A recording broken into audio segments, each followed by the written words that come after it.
Hold up, you need to hear this. Actually, no, that's not the truth, Ellen. You were invited. You invited me? Wait, Ellen invited her to what exactly? When I was a young actor, yeah, I was asked to go to a hotel room of a director. It was a famous director, and I didn't think anything weird by it because I never think it ever happened to me. Because here's what nobody connected until now. I invite you to all my parties, you just haven't seen. Ellen didn't just go to those parties. She allegedly invited young stars to them. And when one of those stars said no on national television, everything unraveled. This is what Rob Schneider couldn't hold back about Shane. For years, Ellen DeGeneres and Sean Combs were just friends, the talk show queen and the hip-hop mogul. They laughed together on camera, joked about parties, took pictures at events. America watched and thought nothing of it. Why would they? Ellen was the sweetheart. Diddy was a legend. This was just Hollywood being Hollywood. But here's what the media missed. Ellen didn't just attend Diddy's parties. According to new allegations, she allegedly invited specific people to them, not random guests, not industry friends, specific people, young people. And in November 2019, one of those people allegedly said no on live television. It was October 4th. How was the party? I wasn't invited. Actually, no, that's not the truth, Ellen. You were invited. You invited me? While the audience laughed, Dakota didn't, because she wasn't talking about Ellen's birthday party. She was revealing something else, something that, in hindsight, connects to everything Diddy now faces federal charges for. Let's go back further. Let's look at what Ellen and Diddy actually said to each other on her show in front of millions. So tell me about your birthday party. Am I invited? Yes.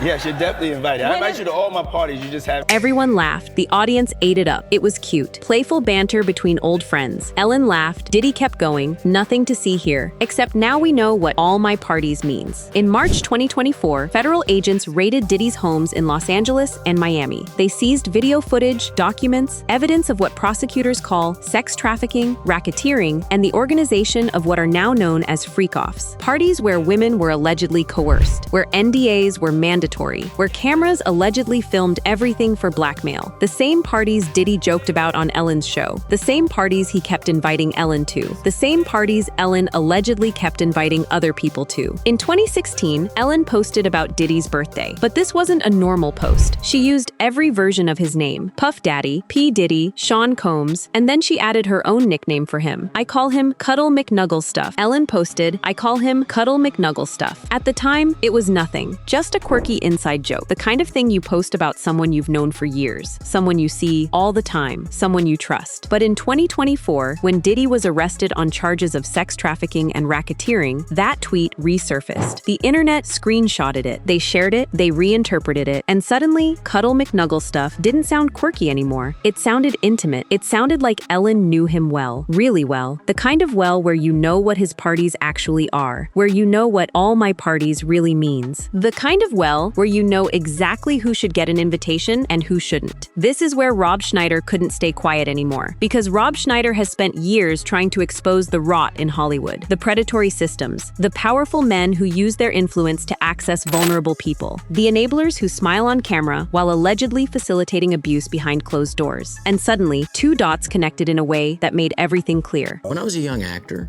yeah, I was asked to go to a hotel room of a director. It was a famous director, and I didn't think anything weird by it because I never think it ever happened to me. Rob tells this story to explain something crucial. Victims don't always know they're being targeted. Young actors, young performers, young people trying to make it in this industry, they're vulnerable. They trust. They go where they're invited. They do what they're told. Because saying no means losing the opportunity. And who better to deliver an invitation than someone you trust? Someone with a billion-dollar brand built on be kind? Someone whose face is associated with generosity and warmth?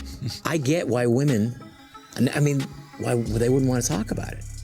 You know, if they say that to me about me, imagine other women. It's humiliating. Why would you want to admit this happened and that you were in this situation? This is what Rob understands that most people don't. When you're invited to something by someone you trust, and that something turns out to be dangerous, the shame falls on you. Not on the person who invited you. Not on the system, on you. And Ellen's brand, her entire empire, was built on being trustworthy, approachable, safe, which made her allegedly the perfect person to deliver invitations that nobody would question. But this isn't just about Diddy. reality. This is about a pattern. Rob has been connecting dots for years, and those dots lead to powerful people who allegedly knew, allegedly facilitated, and allegedly faced no consequences because their networks protected them. Look at Oprah Winfrey, Ellen's self-proclaimed best friend, the woman she cited as inspiration. Oprah opened a school for girls in South Africa in 2007, a safe space, a sanctuary, a place built on her own story of overcoming assault. But within years, allegations emerged. A matron was charged with assaulting 7 girls. Then another incident. 7 students were suspended for sexually harassing classmates. Then the body of a newborn was found in a girl's book bag. 3 separate assault-related incidents at one school, all allegedly covered up, all allegedly investigated slowly, all allegedly handled quietly. Shortly after the school opened, a matron of the school was charged with touching several of the girls in a very inappropriate manner. When the crime eventually came to light, Oprah herself went to fire the school's headmistress. Then, in another incident that happened in 2011, law enforcement investigated the body of a newborn that was found in one of the students' bags. The pattern that Rob sees isn't about Diddy or Ellen or Oprah specifically. It's about systems. It's about how people at the top protect each other, how they allegedly facilitate abuse while maintaining their public images, how they allegedly know what's happening and do nothing, or worse, allegedly enable it. Then Ellen made a Netflix special in 2024, after everything came out, after her talk show ended, after the allegations, after the lawsuits, and what did she do? She made jokes. Kicked out of show business. Yeah. Thanks. Yeah, because I'm mean. Yeah. Yeah, you can't be mean and be in show business.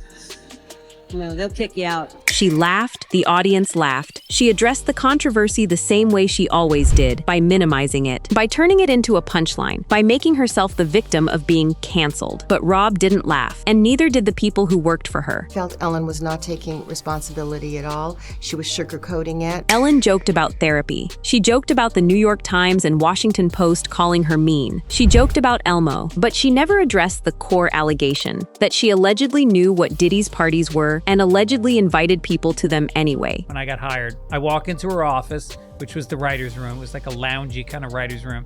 And I walk in and I'm standing in the middle of the floor and she goes, "Oh, we got the new writer. Let's take a look at you." Okay, turn around.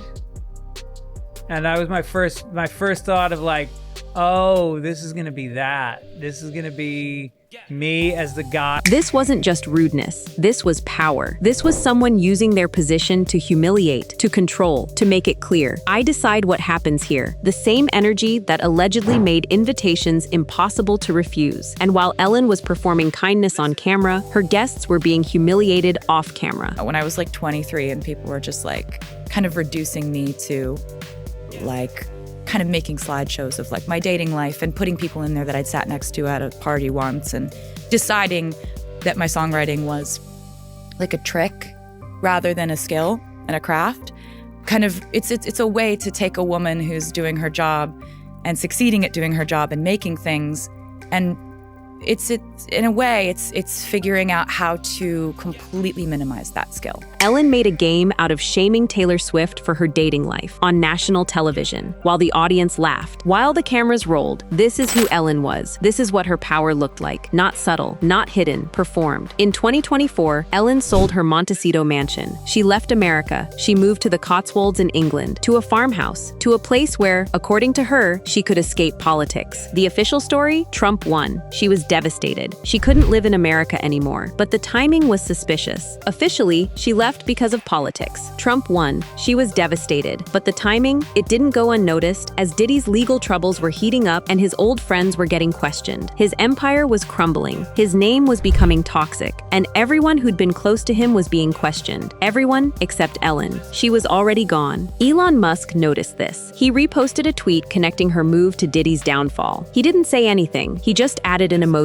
But the internet understood. This is why Rob Schneider couldn't stay quiet. This is why he lost it. Because Ellen DeGeneres built a billion-dollar empire on be kind, on trust, on the idea that she was different, that she was good. But Diddy allegedly built his empire on something else. Control, coercion, parties where no wasn't an option. And Ellen allegedly knew. She allegedly joked about it. She allegedly nicknamed him Cuddle McNuggle Stuff. She allegedly invited people to those parties. And when Dakota Johnson said no, no, when Dakota corrected her on national television, Ellen allegedly panicked. Not because she missed a party, because Dakota allegedly knew what kind of party it was. Actually, no, that's not the truth, Ellen. You were invited. You invited me? Simple, clear, undeniable. Ellen invited her to something, and that something, in hindsight, we now know was dangerous. Comedians knew it, Kathy Griffin knew it. I just love giving Ellen shit because it just never gets old. She just can't stand it. She has no sense of humor about herself. We had a fight one time that was a knockdown drag out, screaming on the phones, both of us screaming. And I think that's so funny. Like, picture Kathy Griffin and Ellen DeGeneres split screen. What are you both yelling with about? our cell phones and assistants screaming at each other. Over what? She thought Joan Rivers was not funny, but Joan was just mean. And I think Joan was not only not mean, but she was a genius, but also that Ellen kind of owed part of her career to the fact that Joan was the first woman to have a talk show, broke the glass ceiling for women in talk, whether you like her or not. Without a shadow of a doubt, every female comedian to ever step up to a mic or tell a joke. And by the way, Joan would thank Phyllis Diller. Phyllis Diller would thank Moms Mabley. Moms Mabley and Toady Fields. Like, we're pretty good about That knowing, gave me chills right? in a weird way. Yeah. And so Margaret Cho knew it. Ellen was like really weird and not nice to me for most of my career, and like because I opened for her in the 1980s. Oh, you did? When she was a headliner in comedy clubs, and not way before her big fame. Uh-huh. And so then when I would do her talk show in the 2000s, she acted like we just met, and I'm like, what? One of those times. I'm like, what? Like, that's weird. Like, Right. it's like we go way back.